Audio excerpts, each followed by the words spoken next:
வணக்கம், இது ஆழ்ந்த பேச்சு. இன்றைய நம்முடைய விருந்தினர் இயக்குனர் செலியன். வணக்கம். வணக்கம்.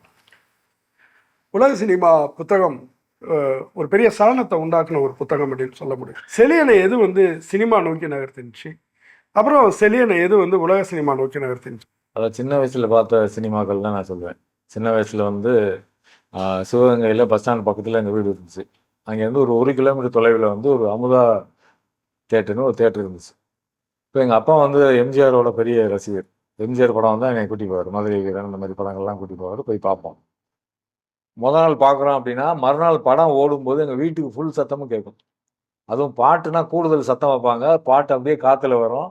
நாங்கள் திண்ணையில் உட்காந்து அந்த பாட்டை கேட்போம். நான் ரொம்ப நாளாக என்ன நினச்சிட்டு இருந்தேன் அப்படின்னா, நடிகர்கள் திரைக்கு பின்னாடி நடிக்கிறாங்க அப்படின்னு நினச்சிட்டு இருந்தேன். அது என்ன டவுட் வந்துச்சுன்னா, மதுரையில் நடிக்கிற எம்ஜிஆர் எப்படி சிவகங்கைக்கு வருவார்னு எனக்கு ஒரு டவுட் வந்துச்சு. அப்போ நான் எங்கள் அப்பாட்ட கேட்டேன், இது எப்படிப்பா அப்படின்னு கேட்கும்போது அவர் சொன்னார், பின்னாலும் நடிக்க மாட்டாங்க அப்படின்னு உங்களை காட்டுறேன்டான்னு சொன்னார். தேட்டருக்கு கூட்டி போகிறார். கூட்டி போகும்போது தேட்டரில் படம் ஓடிக்கிட்டு இருக்கு. இது எப்படி ஓடுதுன்னு கேட்கும்போது, பின்னாடி பாருங்கன்னா பின்னாடி அந்த ஒரு ஓட்டையாக இருக்கு தெரியுமா, சதுரமாக. அது அப்படி ஒளி வருது. அந்த ஒளி கலர் படமாக இருந்தால் திடீர்னு கலர் மாறும். பச்சையாக மாறும், சிவப்பாக மாறும். கீழே அப்போ சீரட்டு பீடியெல்லாம் குடிப்பாங்க. அந்த புகை போகும்போது அந்த ஒளி வேற மாதிரி இருக்கும். அப்போ நான் தேட்டரை பார்க்கணும், ஒளியில தான் இவர் எம்ஜிஆர்லாம் வந்துட்டு இருக்காரோ அப்படின்னு இங்கே ஒளியை நான் பார்க்க ஆரம்பிக்கிறேன். அப்புறம் அந்த ஃபிலிம் துண்டுகள் கிடைக்கும். அந்த ஃபிலிம் துண்டுகளை எடுத்துகிட்டு பல்பில் தண்ணியை ஊற்றி அதில் சூரிய வெளிச்சத்தை பாய்ச்சி அதை ஒரு வேட்டியை கட்டி அதை பெருசாக்கி பார்க்குறதுக்குள்ள அங்கேயே அந்த ஆர்வம் ஆரம்பிச்சிச்சு. உலக சினிமா அப்படிங்கிறது நம்ம தொடர்ந்து பேசிக்கிட்டே இருக்கு. ஆமாம். ஆனால் உலக சினிமாங்கிறது என்ன? உலக சினிமாங்கிறது லோக்கல் சினிமா தான் உலக சினிமா. இப்போ உதாரணத்துக்கு நம்ம இங்கே இருக்கக்கூடிய கோவில்பட்டி கடலை மிட்டாய் உலகம் முழுக்க ஏற்றுமதி பண்ணுறாங்க. நம்ம கருப்பட்டி உலகம் முழுக்க போகுது. கருப்பட்டி காப்பின்னு அது ஒரு ஃபேமஸ் ஆகுது. அப்போ நம்மளோட லோக்கலாக என்ன விஷயங்கள் இருக்கோ அதை நம்ம பதிவு பண்ணும்போது அதுதான் குளோபலாக மாறுது. So local becoming global. அதுதான். இப்போ நீங்கள் ஒரு ஈரான் சினிமான்னு எடுத்துக்கிட்டிங்கன்னா, அவங்க நாட்டில் இருக்கக்கூடிய உடை, அவங்க நாட்டில் இருக்கக்கூடிய உணவு, அவங்களோட கலாச்சாரம், அவங்களோட பள்ளிக்கூடம் எப்படி இருக்கும், அவங்களோட வாத்தியார் எப்படி இருப்பாங்க, அம்மா அப்பா எப்படி இருப்பாங்க, அந்த கல்ச்சர் தான் காட்டுறாங்க. ஆனால் நம்ம காட்டுறது என்னன்னா, நம்மளோட கல்ச்சர் நம்ம காட்டலை. நம்ம நேரடியாக ஒரு ஹாலிவுட் சினிமாவிலேருந்து நம்ம எல்லா விஷயத்தையும் நம்ம அதை அப்படியே காப்பி பேஸ்ட் மாதிரி பண்ணிட்டு இருக்கோம். ஆனால் இப்போ நீங்கள் ஃப்ரான்ஸில் எடுத்துக்கிட்டிங்கன்னா, ஒரு புதிய அலை அப்படின்னு ஒரு சினிமா இயக்கம் உருவாகுது. இத்தாலியில் எடுத்துக்கிட்டிங்கன்னா நியோ ரியலிசம்னு உருவாகுது. நியோ நாயர் இன்னொரு இடத்துல உருவாகுது. இது மாதிரி ஒவ்வொரு இடத்துல அவங்க எப்படி உருவாக்குறாங்கன்னா, விஷுவலாக தான் சினிமாவை பார்க்குறாங்க. ஆனால் நம்மளோட சினிமா நாடகத்திலிருந்தும் மேடையிலிருந்தும் வந்ததுனால அது விஷுவலுங்கிறது இன்னும் நம்ம அந்த இடத்துக்கு பெருசாக மூவ் ஆகலை. முழுக்க முழுக்க வசனம் மூலம், உரையாடல் மூலமே நம்ம அதை கடத்தக்கூடிய ஒரு இடத்துல இருக்கோம். அப்புறம் இந்த படத்தில் இந்த டயலாக் நல்லா இருக்குன்னு நம்ம பாராட்டி பேசுகிறோம். ஒவ்வொரு உள்ளூர் தன்மை ஒவ்வொன்று பிரதிபலிக்கும் போது இந்த சமூகத்தினுடைய உள்ளூர் தன்மை இதுதான் அப்படின்னு சொல்லி நாம இதை எடுத்துக்கலாம். உள்ளூர் தன்மை இந்த சமூகத்தோட உள்ளூர் தன்மை தான். ஆனால் அந்த உள்ளூர் தன்மை ஒரு பொதுத்தன்மையோட இருக்கு, ஒரு தனித்துவம் இல்லாமல் இருக்கு. நம்மளோட வாழ்க்கை சார்ந்த, மரபு சார்ந்த, பண்பியல் சார்ந்த விஷயங்கள் சினிமாவுக்குள்ள வரணும். உலக சினிமா நோக்கி எடுக்கப்பட்டிருக்கக்கூடிய முயற்சிகள் அப்படின்னு சொல்லி தமிழ்ல ஒரு 5 இயக்குனர்கள் சொல்லலாம்னா யாரும் சொல்லுவீங்க? அதாவது சமகாலத்தில் நிறைய முயற்சிகள் நடந்துகிட்டே இருக்கு. நான் 7 ஈஸில் இருக்கக்கூடிய சினிமா. இப்போ ஸ்ரீதர் எடுத்த படங்கள் சில தமிழ் அடையாளங்களோட சில படங்கள் இருக்கு. நம்மளோட காமெடி இருக்கு, நம்மளோட காதல் இருக்கு, வாழ்க்கை இருக்கு. அப்புறம் மகேந்திரன் சார், பாலு மகேந்திரா, ருத்ரையா, பாரதி ராஜா, இந்த 5 பேர் ஒரு போன தலைமுறைன்னு வச்சுங்களேன். இப்போ இந்த தலைமுறைங்கிறது அது நிறைய அப்படியே ஒரு எவால்வ் ஆகிக்கிட்டே இருக்கு. இந்திய அளவில் எடுத்துக்கிட்டிங்கன்னா சத்யஜித் ராய், அது எல்லாரும் சொல்லக்கூடிய பேர். மிர்லான்சன் இருந்தார், ரித்விக் கட்டக் இருந்தார், அப்புறம் அரவிந்தன், மலையாளத்தில் அரவிந்தன் இருந்தார், அடூர் கோபாலகிருஷ்ணன் இருந்தார், அப்புறம் ஷாம் பெனகல், அதுவும் நிறையா லிஸ்ட் இருக்குது. ஒரு டைரக்டர் ஒரு படம் எடுக்கிறாரு அப்படின்னா அந்த படத்தில் அஸ் அ சினிமா ஸ்டூடெண்ட்டாக நான் அதுலேருந்து டேக் அவே பண்ணிக்கிறதுக்கு எனக்கு நிறையா விஷயங்கள் இருக்குது. உதாரணத்துக்கு ஒரு பேக்ரவுண்ட்னு வச்சுங்களேன். அந்த பேக்ரவுண்டில் அவர் எப்படி டீட்டெயில் பண்ணியிருக்காரு, ஒரு சினிமாட்டோகிராஃபர் கலர் எப்படி ஹேண்டில் பண்ணியிருக்காரு, இல்லை ஒரு ரைட்டர் எப்படி டயலாக் எப்படி பயன்படுத்துகிறாரு, இல்லை ஒரு டைரக்டர் எப்படி எக்ஸ்பிரஷன் எப்படி யூஸ் பண்ணுறாருங்கிற சின்ன சின்ன விஷயங்கள் கவனிக்கிறதுக்கு அவ்வளோ இருக்குது. சத்யஜித் ராய் சொல்லுவார், ஒரு படத்தை ஒரு ப்ளே ஆகிட்டு இருக்கும்போது ஒரு ஃப்ரேமை நீங்கள் நிறுத்துனீங்கன்னா ஒரு ஸ்னாப்ஷாட், அதை வச்சு அந்த படம் நல்ல படமா கெட்ட படமான்னு சொல்லிடுறாரு. அது காரணம் என்ன அப்படின்னா, அதில் இருக்கக்கூடிய முக அமைப்பு, அதில் அவங்களோட ஹேர் ஸ்டைல், அவங்களோட காஸ்டியூம், அவங்களோட பேக்ரவுண்டு, அதில் இருக்கக்கூடிய லைட்டு பேக்ரவுண்டு. இணையத்தினுடைய வருகைக்கு பிறகு நம்ம கிட்டத்தட்ட ஒரு உலகளாவிய தன்மையில் இன்னைக்கு இருக்கோம். எங்கே வெளியாகக்கூடிய படத்தையும் நம்ம இன்னைக்கு உடனே பார்க்க முடியுது. ஒரு 20 வருஷங்கிறது ஒரு பெரிய சிந்தனையியல் மாற்றத்தை உருவாக்கியிருக்கு. இந்த மாற்றம்ங்கிறது எந்த விதத்துல நம்முடைய சினிமா, குறிப்பா தமிழ் சினிமால பிரதிபலிக்குது அப்படின்னு நினைக்கிறீங்க? அதாவது கதைகள் நம்ம தேர்ந்தெடுக்கிறது இல்ல. கொஞ்சம் நுட்பமா வந்திருக்கு. அப்புறம் 10 வருஷத்துக்கு முன்னாடி இருக்க படங்கள், இப்ப இருக்க படங்கள் பார்த்தீங்கன்னா, பாட்டோட எண்ணிக்கை குறைஞ்சிருச்சு. நான் எழுதும்போதே நான் அத பத்தி கட்டுரைகளும் எழுதியிருக்கேன். தமிழ் சினிமால வந்து நம்ம கழட்டி விட வேண்டியதுங்கிறது இந்த பாட்டு. அப்புறம் நம்மளோட டியூரேஷன். நம்ம 2 1/2 மணி நேரம், 3 மணி நேரம் கதை சொல்லணுங்கிறதுக்காக தான் தேவையில்லாம கதைய போட்டு இழுக்கிறோம். இப்ப இங்க ஒரு ஃபாரின் ஃபிலிம்ஸ் ஒரு பைசைக்கிள் தீவ்ஸ்னா 90 நிமிஷத்துக்குள்ள ஒரு கதைய சொல்லிடுறாங்க. இப்ப எனக்கு ஒரு பத்திரிகையாளரா நான் பார்க்கும்போது, ஒரு 20 ஆண்டுகளுக்கு முன்பு, மிக குறிப்பா 1990கள்ல இங்க உலக சினிமா சார்ந்த ஒரு பெரிய அதனுடைய அது தீவிரத்தினுடைய உச்சத்துல இருந்த மாரி எனக்கு தோணுது. அதற்காக தொடர்ந்து தமிழ்நாட்டுல பல்வேறு இயக்கங்கள் நடந்திருக்கு. உள்ளூர்களிலும் கூட. உதாரணமா இப்ப திருச்சியில நிமாய் கோஷ் ஆமா. சங்கம் செயல்பட்டத கூட நம்ம சொல்லலாம். அவ்வளோ தீவிரமா அவங்க செயல்பட்டுருக்காங்க. அதே போல வந்து இங்க தமிழ் திரையுலகத்திலேயே எடுத்துக்கிட்டா, எப்படியாவது ஆஸ்கார் வாங்கணும்.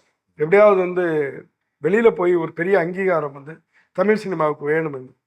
கமல்ஹாசன் ஆகட்டும், அல்லது மணிரத்னம் ஆகட்டும், ஒரு வெறித்தனமா ஒர்க் பண்ண ஒரு காலகட்டம்லாம் இருந்துச்சு. இன்னைக்கு அப்படி ஒரு வெறி இருக்குதா? அது நீங்க எப்படி பார்க்குறீங்க?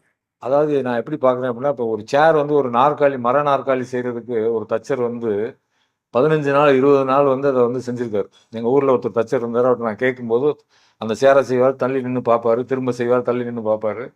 நான் கேட்பேன், "என்ன சேர் தானப்பா செய்றீங்க? எதுக்கு இப்படி பண்றீங்க?" அப்படின்னு. "இல்லடா, அது என் பேர சொல்லும்" அப்படின்னு. அப்ப என் பேர சொல்லும், என்னோட தனித்துவம் அதுல இருக்குங்கிறது இருக்குல்ல, அந்த தனித்துவம் இருக்கணுங்கிற தேவை அப்ப குறைஞ்சிருச்சுன்னு எனக்கு தோணும். பெயிண்டிங் மாரி தான் என்னோட ஃப்ரேம நான் உருவாக்குறேன். விக்டோரியா ஸ்டெரரான்னு ஒரு ஒரு ஹாலிவுட் சினிமாட்டோகிராஃபர். அவர் சொல்றாரு, "என்னோட ஒவ்வொரு ஃப்ரேமும் பெயிண்டிங்கு. என்னோட சிக்னேச்சர் வந்து உள்ள ஹிடன் ஆயிருக்குங்கிறாரு. மறைஞ்சிருக்குங்கிறாரு." அப்ப அந்த ஹோல்ட் பண்றதுல இது என்னோட ஒர்க்குன்னு சொல்றது இருக்குல்ல, அது இல்லாம போகுதோ அப்படின்னு தோணுது. இப்ப ஐரோப்பா மாரியான அ ஒரு சமூகத்துல, நம்மள விட நகர்மயமாதல்ங்கிறது ஒரு ஒரு நூற்றாண்டுக்கு முன்னாடியே நடக்குது. இப்ப நமக்கு அது கொஞ்சம் காலதாமதமா தான் நடக்குது.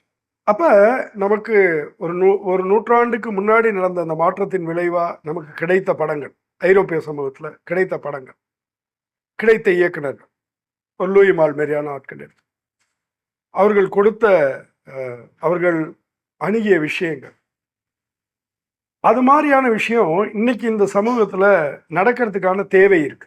ஏன்னா, நகர்மயமாதல், அதனுடைய உப விளைவுகள், உறவுகளோட நெருக்கடி, தனிமையோட அழுத்தம், இது எல்லாமே வந்து இங்க சமூகத்துல இருக்கு. ஆனா அது வெகுஜன கலாச்சாரத்துல பிரதிபலிக்குதா அப்படின்னு தெரியல. மிக குறிப்பா சினிமா, நம்முடைய சினிமா வந்து அதை நோக்கி எல்லாம் நகருதா அப்படின்னு தெரியல. இப்போ இது இந்த விஷயம் இருக்கு இல்லையா? இப்ப லூயி மால் போன்ற ஒருத்தர் வந்து ஒரு நேர்காணல்ல சொல்றார், "நான் என்னுடைய படங்களை வந்து உருவாக்கல, என்னுடைய அகக்கொந்தளிப்பை தான் வெளியில எடுத்து வைக்கிறேன்" அப்படின்னு. அப்ப இந்த அகக்கொந்தளிப்பு நம்முடைய இயக்குனர்கள்ட்ட, நம்முடைய படைப்பாளிகள்ட்ட இருக்கும்னு சொன்னா, அது ஏன் வந்து ஒரு பரிவர்த்தனை ஆக மாட்டேங்குது? அது ஏன் வந்து ஒரு பரிமாற்றம் ஆக மாட்டேங்குது சினிமாவா? அதற்கான காரணம் என்ன? வணிகம் மட்டும் தான் அதுக்கான அ நிர்பந்தமா? நீங்க எப்படி நினைக்கிறீங்க? கண்டிப்பா வணிகம் தான். ஏன்னா நீங்க சொல்ற லூயி மாலோ, இல்ல ட்ரூஃபோவோ, இல்ல கோதாரோ அவங்கலாம் என்ன செய்றாங்கன்னா, ஒரு புக் எழுதுற மாரி படம் எடுக்குறாங்க. அவங்களோட நோக்கமே அதுதான். இப்ப நான் நினைச்சேன்னா ஒரு கவிதை எழுதிற முடியும், ஒரு கதை எழுதிற முடியும், பப்ளிஷ் பண்ண முடியும். அது மாரி நான் ஒரு இண்டிபெண்டன்ட் சினிமா எடுத்து என்னால வெளியிட கூடிய சூழல் இங்க இல்ல. இது இன்னமும் அது பெரிய வியாபாரமா தான் அது இருக்கு. இன்னொன்னு பெரிய ஒரு வியாபாரம் எத சார்ந்து இருக்குன்னு பார்த்தீங்கன்னா, பழைய தியாகராஜர் பாகவதர், எம்ஜிஆர், சிவாஜி கணேசன் காலத்துல இருந்து பெரிய கதாநாயகர்கள் தான் சார்ந்திருக்கு. கதாநாயகர்கள சார்ந்து இருக்கும்போது, நீங்க வந்து கதாநாயகர்களுக்கான ஒரு சினிமா தான் நீங்க எடுக்க முடியும். நீங்க தனியா உங்க உங்க அகக்கொந்தளிப்ப நீங்க எடுக்கணும்னு நீங்க நினைச்சீங்கன்னா, அதுக்கு நீங்க பெரிய ஆர்டிஸ்ட்ட வச்சு ஹேண்டில் பண்ண முடியாது.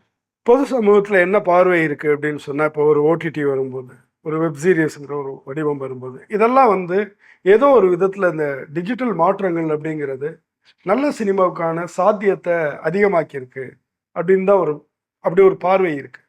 ஆனா அது எந்த அளவுக்கு உண்மை? இல்ல 100% உண்ம அது. டிஜிட்டல் வந்ததுனால, இப்ப நீங்க உங்க செல்ஃபோன்ல ஒரு படம் எடுத்து, அத நீங்க YouTubeல ரிலீஸ் பண்ணி, அது கவனிக்கப்பட்டால் நீங்க ஒரு ஃபில்ம் மேக்கர். இது வந்து 10 வருஷத்துக்கு முன்னாடி நீங்க யோசிக்கவே முடியாது. அப்ப அவ்வளவு சுதந்திரம் வந்து டிஜிட்டல் குடுத்துருக்கு.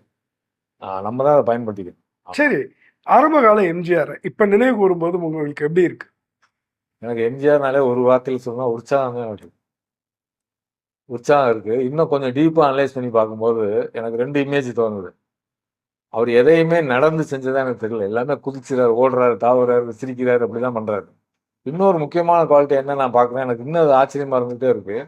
ஏதாவது ஒரு சண்டையில் வந்து எதிரியோட கத்தி விழுந்துருச்சுன்னா ஒரு கத்தி எடுத்து கொடுக்குறாரு. வா மோதி பாரு அப்படின்னு. அது வந்து ஒரு கான்ஃபிடென்ட், ஒரு திறமைசாலிக்கு மட்டும்தான் அது நடக்கும். இப்போ நீங்கள் சினிமாவில் வந்து ஒருத்தர் வந்து நீங்கள் சினிமா நான் உங்களுக்கு சொல்லிக் கொடுக்குறேன் அப்படின்னா, ஏன் நான் சொல்லிக் கொடுக்குறேன், நீங்களும் கற்றுக்கிட்டு வாங்க நம்ம எடுப்போங்கிறது தான் அதோட அர்த்தம்.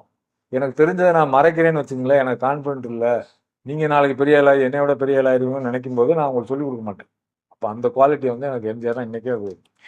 இப்போ இந்த 2 முரண்பாடுகளை எடுத்துக்குவோம். ஒரு பக்கம் வந்து தமிழ்நாட்டுடைய இயல்பு தன்மையாக நம்ம பேசிகிட்டு இருக்கக்கூடிய பாடல்கள் நிறைய உள்ள ஒரு கதாநாயக பிம்ப வழிபாடு மிக்க நீளமான வசனங்கள் பேசக்கூடிய இப்படியான ஒரு உள்ளூர் தன்மை கொண்ட சினிமாவினுடைய உச்சம் எம்ஜிஆர், எம்ஜிஆர் ஃபார்முலா படங்கள்.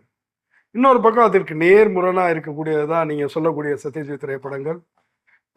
அது வந்து நாம் சென்றடைய வேண்டிய இடம்னு நினைக்கிறேன்னு சொல்லலாம். இது எம்ஜிஆர் படம் வந்து இக்கரை அப்படின்னா சத்யஜித் ரே அக்கறை அப்படின்னு சொல்லியிருந்தோம். இந்த 2 பேரையும் இந்த இடத்துல இருந்து இன்னைக்கு பார்க்குறீங்க. 2 பேருமே ஒரு மரியாதையாக ஏதோ இடத்துல தோன்றாங்க அப்படிங்கும்போது எம்ஜிஆர் எப்படி டீகோட் பண்ணுறீங்க? எம்ஜிஆருடைய படங்களை இன்னைக்கு எப்படி டீகோட் பண்ணி பார்க்குறீங்க? நான் அப்படி டீகோட்னு நான் நினைக்கல. எப்படி பார்க்குறேன்னா, இப்போ நம்ம 1வது வகுப்பு படிக்கும்போது அந்த ஆசிரியர் நமக்கு ஒரு ஆச்சரியம். ஆனாலும் அந்த மரியாதை குறையல. அவரை டீகோட் பண்ணுமான்னு எனக்கு தெரியல. பிரில்லியன்ட். சரி, இப்போ அடுத்த கேள்விக்கு வந்துடுவோம். இந்த கரையிலேருந்து அந்த கரைக்கு போகிறதுக்கான இடைவெளியை எப்படி குறைக்கிறது? வெகுஜன இதழ்களோட தன்மை என்னவா இருக்குது அப்படின்னா, ஒரு பாப்புலர் தன்மை இருக்குது. இப்போ சீரியஸ் லிட்ரேச்சர் வந்து ஒரு பாப்புலர் லிட்ரேச்சராக மாறாது. பாப்புலர் லிட்ரேச்சர் வந்து சீரியஸாக மாறாது. இப்போ காட்ஃபாதர் மாதிரியான படங்கள், ஒரு பக்கம் ஒரு பெரிய கிளாஸ், இன்னொரு பக்கம் பெரிய மாஸ், இரண்டும் சேர்ந்த அந்த கலவை, நீங்கள் குறிப்பிட்ட கலவை, அது வந்து இங்கே நிகழாமல் இருக்கிறதுக்கு காரணம் என்ன? அதாவது என்னன்னா, இது வந்து முதல் வந்து பெரிய நடிகர்களோட இமேஜை சார்ந்திருக்கும். இப்போ வந்து ஒரு அதில் பிராண்டோ மாரி ஒரு ஆள் இருக்க வேண்டியிருக்கு. இப்போ பிராண்டோ நீங்கள் காட்ஃபாதர்னு சொன்னாலாம் நான் சொல்கிறேன். கொப்போலோ வந்து அந்த நாவலை வந்து படம் பண்ணலாம்னு சொல்லி அந்த ப்ரொடக்ஷன் கம்பெனி வந்து டிசைட் பண்ணுறாங்க. கொப்போலோ வந்து அப்போ ஒரு சின்ன வயசு, ஒரு 20ல் இருக்காருன்னு நினைக்கிறேன், 26, 27 வயசில் இருக்காரு. இப்போ ஒரு டைரக்டர்னு சொல்லும்போது அவங்களை நம்பலை. சரி இவர்கிட்ட கொடுக்கலான்னு சொல்லும்போது அவர் சொல்கிறாரு, நான் பிராண்டோ நடித்தா நான் அந்த படத்தை எடுக்கிறேன் அப்படின்னு சொல்லியிருக்காரு. சொன்ன உடனே அவங்க சொல்லியிருக்காங்க, பிராண்டோவுக்கும் அவங்களுக்கும் ஆகாது. ஏன்னா பிராண்டோவை பற்றி ஒரு பெரிய ஈகோயிஸ்ட்டு, பெரிய சண்டைக்காரன்னு ஒரு இமேஜ் இண்டஸ்ட்ரியில் இருக்குது. அப்போ அவர் வேணாங்கிறாங்க. இல்லை எனக்கு ஒரு வாய்ப்பு கொடுங்கன்னு சொல்லிட்டு இவர் என்ன செய்கிறாரு, பிராண்டோவை நேராக போய் பார்த்து, நான் அந்த மாதிரி ஒரு கதை ஒன்று நாவலை வந்து பண்ணுறேன், நீங்கள் தான் பண்ணணும்னு நான் விருப்பப்படுறேன் அப்படின்னா கொடுத்துட்டு போன்ருக்காரு. அந்த நாவலையும் உங்கள் ஸ்கிரிப்டையும் ஒரு மாதிரி கொடுத்துட்டு வந்திருக்காங்க. ஒரு வாரம் கழிச்சு இவருக்கு ஃபோன் வந்திருக்கு, நான் பிராண்டோ பேசுகிறேன், உங்கள் கதையை படித்து எனக்கு பிடிச்சிருக்கு, நான் நடிக்கிறேன்னு இருக்காரு. நீங்கள் ஒரு 10 மணிக்கு வீட்டுக்கு வாங்கன்னு இருக்காரு. வீட்டுக்கு ஒரு போயிருக்காரு. போனால் ஒரு அதே மாதிரி இப்போ நீங்கள் படத்தில் பார்க்குறீங்கல்ல, அதே மாதிரி கோட்டு ஹேர் ஸ்டைல்லாம் வச்சு ஒரு சுருட்டு பிடிச்சிட்டு உட்காந்துருக்காரு. இது உங்களுக்கு சரியாக இருக்குமா பாருங்கள், நான் வேறு ஏதாவது ஹேர் ஸ்டைல் மாற்றணுமான்னு இருக்காரு. இப்போ அந்த மாதிரி இங்கே நடிகர்கள் இருந்தால் நீங்கள் சொல்கிற எல்லா விஷயங்களும் நடக்கும். சினிமாவை நல்லபடியாக பார்க்கணும்னு நினைக்கக்கூடியவங்களுக்கு ஒரு 10 படங்கள் பரிந்துரைக்கணும் அப்படின்னு சொன்னால் எதெல்லாம் பரிந்துரைப்பீங்க? Cinema Paradiso, City Lights, Pickpocket, 7 Samurai, Pather Panchali, In the Mood for Love, Tokyo Story, Last Rada, Battle of Algiers, Bicycle Thieves. Bicycle Thieves இப்போ பார்க்கும்போது எப்படி இருக்கு? இப்போ பார்க்கும்போது புதுசாக தான் இருக்குது. ஏன் அப்படின்னா, அது அப்பாவுக்கும் மகனுக்குமான உறவு வந்து அது என்றைக்குமே அது மாறாது. அந்த ஃபேமிலி சென்டிமெண்ட்ஸுங்கிறது என்றைக்குமே மாறாது. ஏன் நம்ம உலக படம் லோக்கல் குளோபல் நம்ம பேசுகிறோம் அப்படின்னா, ஒரு பிரச்சனை நடக்குது, குடும்பத்துக்குள்ளே ஒரு பிரச்சனை நடக்குதுன்னா அது எப்படி ஃபேஸ் பண்ணுவோங்கிறது இங்கேயும் அதுதான், அங்கேயும் அதுதான், உலகம் முழுக்க அதுதான். எனக்கு இல்லைனாலும் வலிக்கும், யூரோப்பியனுக்கு இல்லைனாலும் வலிக்கும். அது மாதிரி அந்த உணர்வை தொடும்போது அந்த படம் வந்து உலக சினிமாவாக மாறும். இப்போ பைசைக்கிள் தீவ்ஸ் இன்னைக்கு பார்க்கும்போதும், நான் முதல் முறையாக பார்க்கும்போது எங்கே எனக்கு கண் கலங்குச்சோ அதே இடத்துல இன்றைக்கும் கண் கலங்கு. கடைசியில் எல்லாம் முடிஞ்சு அப்படியே அந்த அப்பா பையன் முன்னாடி அடி வாங்கி நடந்து வரும்போது அப்படியே கலங்குது. பையன் வந்து அப்பா கையை பிடிச்சோன்னு அப்படியே உடஞ்சுது. அந்த மொமெண்ட் வந்து அப்படியே தான் இருக்குது. இப்போ ஒன்றும் இல்லை, இப்போ நீங்கள் நல்ல கவிஞர் அப்படின்னா, இப்போ உதாரணத்துக்கு ஸ்கூல் ஸ்டூடெண்ட்டை கேட்டால் பாரதியார், பாரதிதாசன் அவன் சொல்லிடுவான். ஒரு 6ஆம் கிளாஸ் படிக்கிற பையன் சொல்லிடுவான். 6ஆம் கிளாஸ் படிக்கிற பையன் நல்ல சினிமா எது, நல்ல டைரக்டர் யாருன்னு கேளுங்க, தெரியாது. ஆனால் இது எல்லாத்தையுமே ரூல் பண்ணக்கூடிய இடத்துல சினிமா இருக்கு. அதை நம்ம புரிஞ்சுக்கணும். 100 வருஷத்தை தாண்டி வந்திருந்தா கூட ஆர்ட்டு, லிட்ரேச்சர் எல்லாத்தையும் சார்ந்து எல்லாத்தையும் உள் இழுத்துக்கிட்டு ஒரு பிரம்மாண்ட கலையா அது வளர்ந்து நிற்கிது. அதை நீங்கள் கற்றுக்கிறாம நீங்கள் கடந்து போகவே முடியாது. அப்போ நீங்கள் சொல்லிக் கொடுக்க வேண்டியது வந்து கவிதையை சொல்லிக் கொடுங்க, கலையை சொல்லிக் கொடுங்க, ஓவியத்தை சொல்லிக் கொடுங்க, அதோட சேர்த்து சினிமாவையும் சொல்லிக் கொடுங்க. ரொம்ப நல்ல உரையாடு. நன்றி சார். நன்றி.